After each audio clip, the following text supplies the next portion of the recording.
Sahabat Batra, karena kali ini ada pertanyaan lagi. Pertanyaannya dari Mas Robi.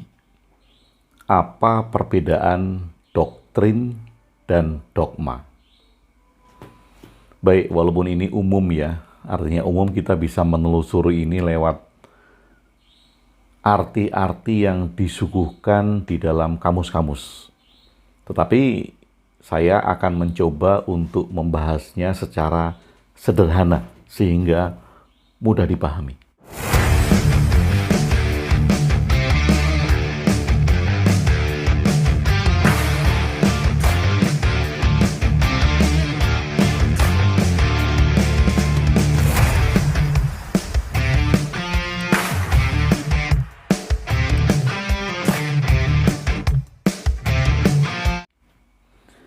Baik, sahabat Batra.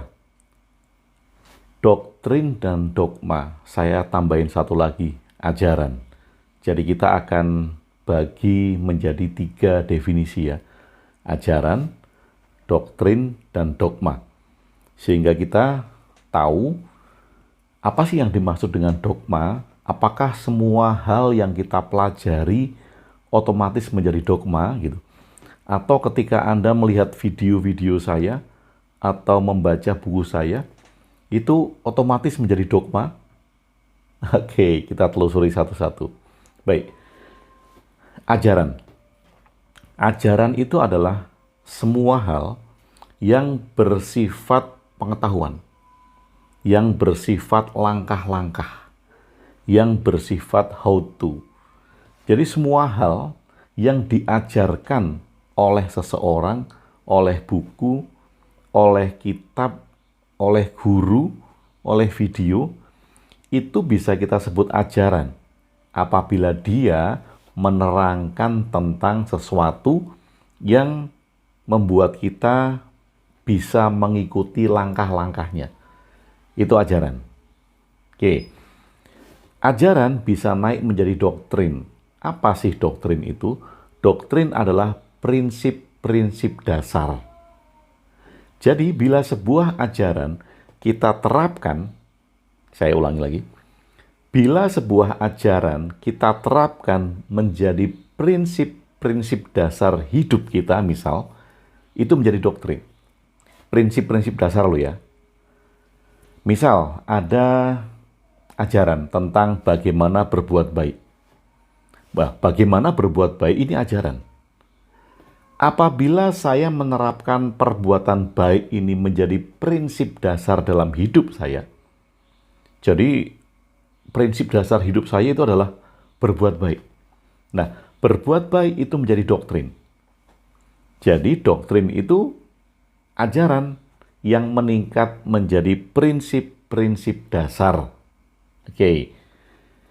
Doktrin, ajaran, ini masih menyediakan ruang-ruang diskusi, ruang-ruang pertanyaan, ruang-ruang perdebatan misal, atau ruang-ruang keraguan.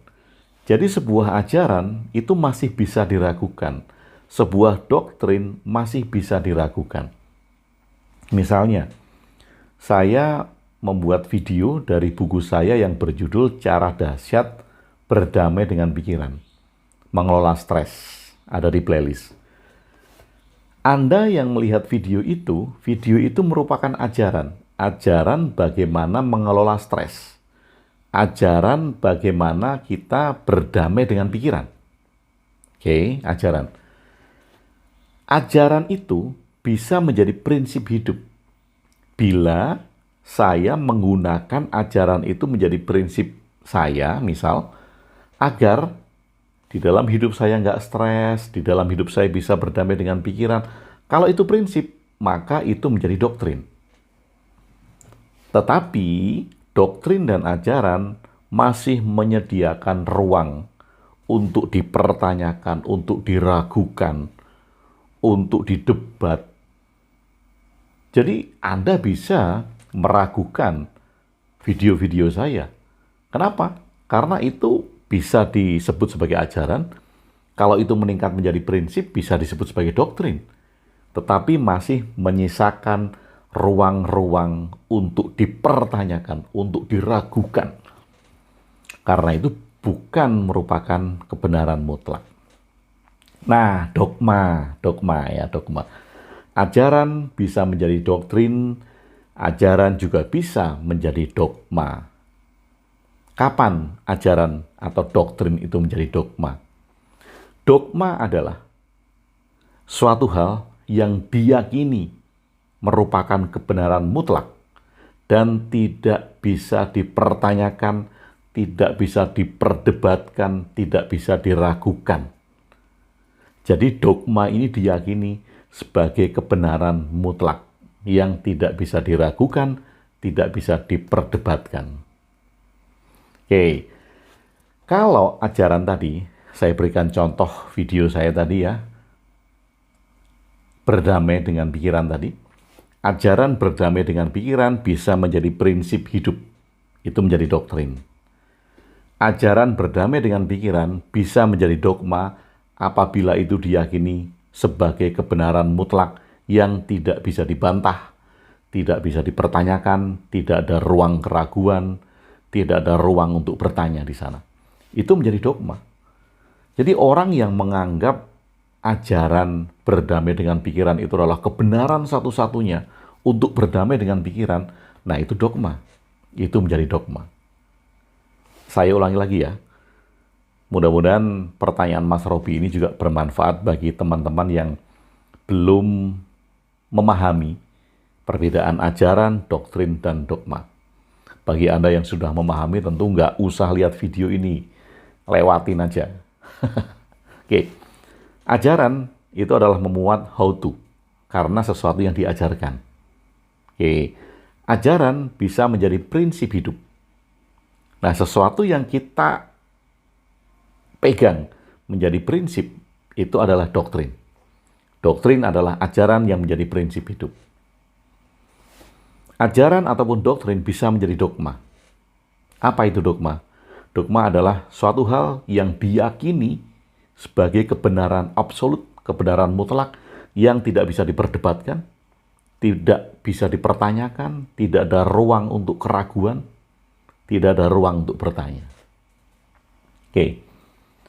Jadi ada ajaran tentang memahami Tuhan. Kemudian ajaran memahami Tuhan ini bisa menjadi prinsip hidup. Bisa menjadi doktrin. Apabila Tuhan itu adalah prinsip hidup seseorang. Kemudian ajaran tentang Tuhan, prinsip hidup tentang Tuhan bisa menjadi dogma. Kalau Tuhan yang diyakini itu diyakini sebagai kebenaran mutlak yang tidak bisa dipertanyakan, tidak bisa diragukan, tidak bisa didebat. Kalau saya bertanya misal demikian ya, bagaimana kalau Tuhanmu ternyata tidak ada? Kalau Anda menjawab, Tuhan saya adalah kebenaran mutlak satu-satunya. Dia pasti ada, dia pasti mewujud. Dan saya meyakini hal itu menjadi kebenaran absolut. Nah, itu dogma. Dogma. Sekali lagi, dogma adalah keyakinan yang diyakini sebagai kebenaran absolut dan tidak bisa diperdebatkan, tidak bisa dipertanyakan, tidak ada ruang untuk keraguan, tidak ada ruang untuk bertanya. Kemarin sebelum ini saya juga membaca komen bahwa Agung WB sedang mendogma pendengarnya. Agung WB sedang memberikan dogma baru. Lah, bagaimana saya memberikan dogma baru? Semua hal yang saya bicarakan, semua hal yang saya tulis dalam buku itu bisa diperdebatkan, bisa dipertanyakan, bisa diragukan. Bahkan Anda bisa tidak percaya.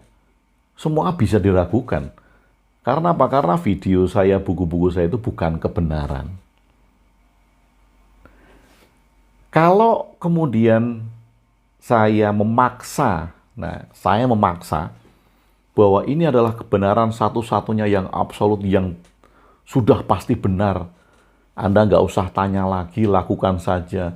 Nggak ada ruang untuk keraguan, nggak bisa didebat dalam berbagai sisi. Pokoknya ini adalah kebenaran satu-satunya. Apa yang diomongkan Agung WB ini pasti benar.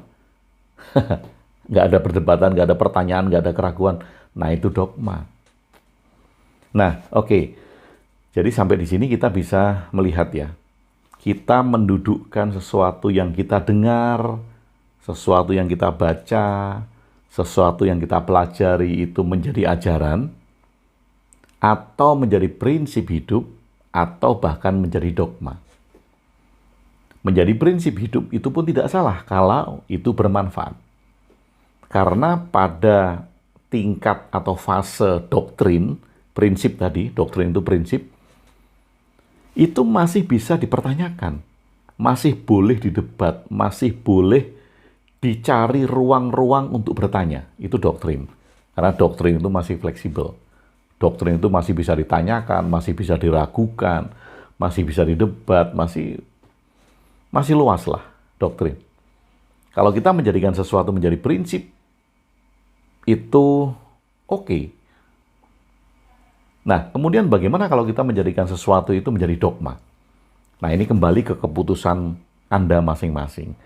Kalau Anda meyakini sesuatu dengan mutlak, absolut, tidak bisa didebat, tidak bisa ditanyakan, tidak boleh diragukan, yaitu dogma Anda. Seperti tadi kalau saya bertanya, bagaimana bila Tuhan yang Anda yakini itu ternyata tidak ada?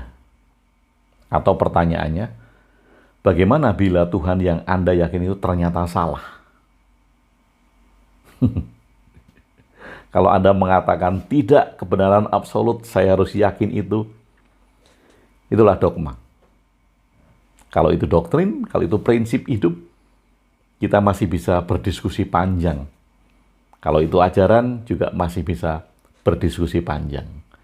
Baik, semoga ini memberikan sebuah kejelasan agar kita bisa menerapkan, sekali lagi, bahwa ajaran yang kita terima itu bisa menjadi prinsip hidup.